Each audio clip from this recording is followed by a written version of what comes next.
رمضان تجلى وابتسم طوبى للعبد إذا اغتنم رمضان تجلى وابتسم طوبى للعبد إذا اغتنم.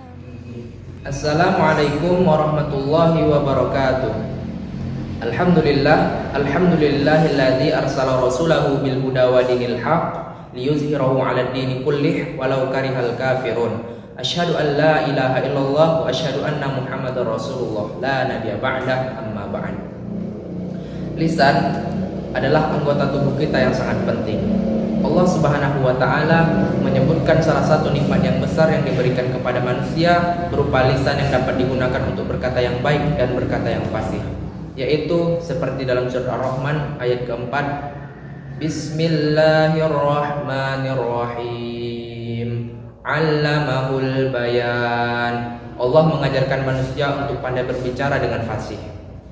Dengan nikmat yang besar itu, Allah mengingatkan kita agar kita terus bersyukur, sehingga Allah selalu mengulang-ulang pertanyaan di dalam surat yang sama. Bismillahirrahmanirrahim. Fabi'ayyi ala'i rabbikuma tukadziban. Yang artinya, maka nikmat Tuhanmu yang manakah yang kamu dustakan. Ayat ini menunjukkan betapa lisan itu merupakan nikmat yang besar. Tetapi daging yang tidak bertulang ini dapat menentukan seseorang apakah layak mendapatkan surga atau neraka. Satu kata yang terucap sudah pasti dicatat oleh salah satu dari dua malaikat Raqib dan Atid. Bismillahirrahmanirrahim. Ma yalfidhu min qaulin illa ladaihi raqibun atid. Yang artinya tiada satu ucapan pun yang diucapkannya melainkan ada malaikat pengawas yang selalu hadir di dekatnya. Quran surah Qaf ayat 18. Jamaah yang dirahmati Allah Subhanahu wa taala, ucapan lisan dapat menjadikan indikasi keimanan seseorang. Orang yang beriman selalu mengatakan perkataan yang baik dan berperilaku yang baik. Jika dia tidak mampu melakukan yang baik, maka setidaknya dia tidak melakukan hal yang buruk.